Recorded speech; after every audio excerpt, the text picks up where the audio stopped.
Just got back from the Don Bosco workout. We shot a workout Wednesday, got some good footage of them. They ran around an awesome lake. Just got back to the hotel. It's like 10:30, 11 o'clock. And we forgot we have to shoot who's number one. Woo! Criminy. So I'm down here trying to find Travis. He said he's in the weight room. Let's see where he's at.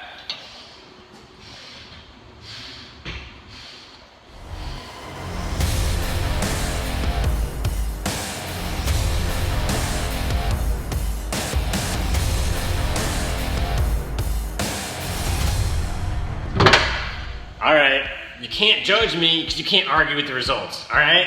But what you cannot forget from this weekend is the speed round. Boys, hat trick, 3 guys, 1, 2, 3, go 198. Huge. Girls just lost and dropping 154s like it's their job. Kaylee Lowe says, I'm gonna go 155 down in Kansas. And then, the biggest things, most surprising, down in Texas, underclassman Alex Mayer, 191 next to Sam Worley. London Colbreth in an unattached race, not running in the elite race, goes 147. She's a freshman in the second fastest 5K in the country. Boom, what's up? We're in New York, McQuaid. Now we're going to Manhattan. It's time to dig deep. Is New York actually good? Is it not? We don't know. So we go to the MileSplit New York guru, Perry King, to break it all down for us. Or is Corning the clear top team in New York on the boys' side? At this point, it appears so. They've developed. They came into the season. I'm not sure that we quite expected it to be this good, but their Corning is doing very well. They've established themselves yesterday with a big win at McQuaid, and at this point, they're the leaders. There is another big team chasing them or two, but they're tops. How about challengers? Who are the teams that have a chance to contend with Corning? Well, there's this team called Saratoga that's done pretty well over the years on the boys' side, and of course on the girls' side, but on the boys' side this year they're looking pretty solid, coming up all the way in all 5 positions. So they'll be there at the end, and at this point, yeah, they're definitely, I would say, the number 2 spot at this point. Beyond that, well, there is another team famous on both sides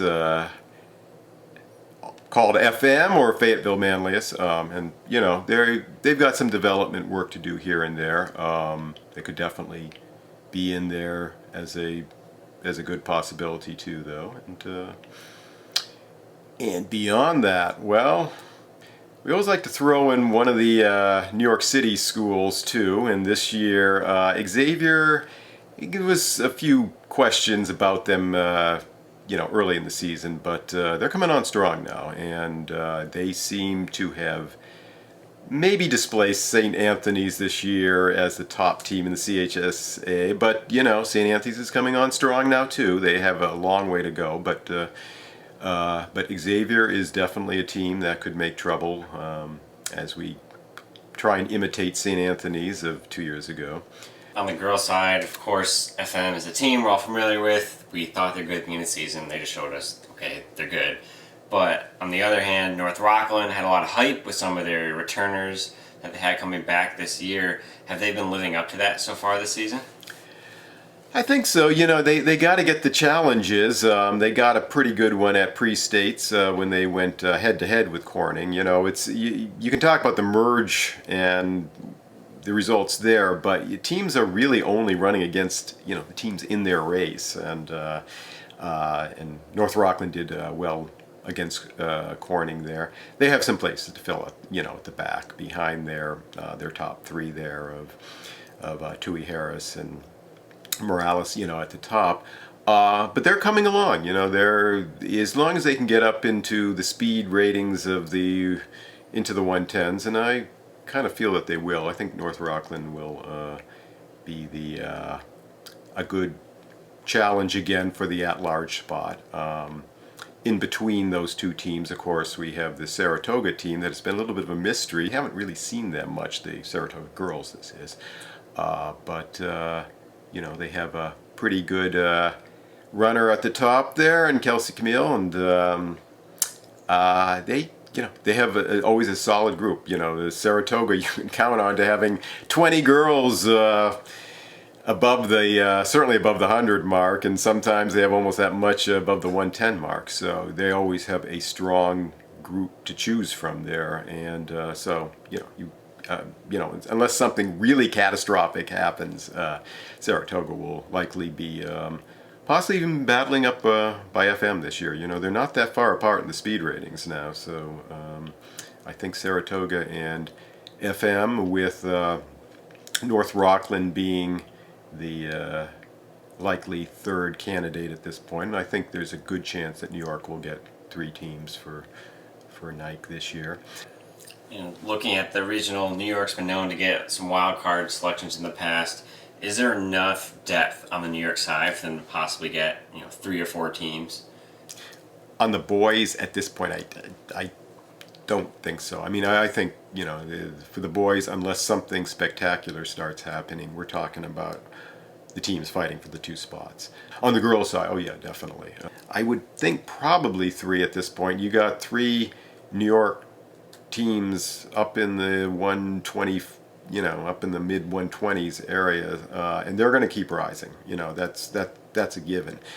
For the whether they get a 4th spot or a second at large, I think they'll be in the running for it.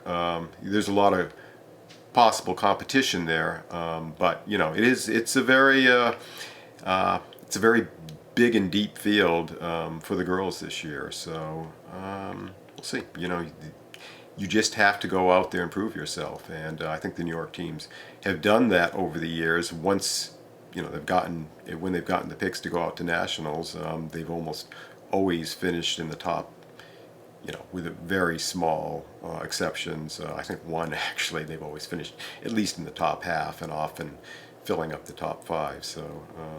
If the regionals run today, which 2 boys teams and which 2 girls teams would auto qualify?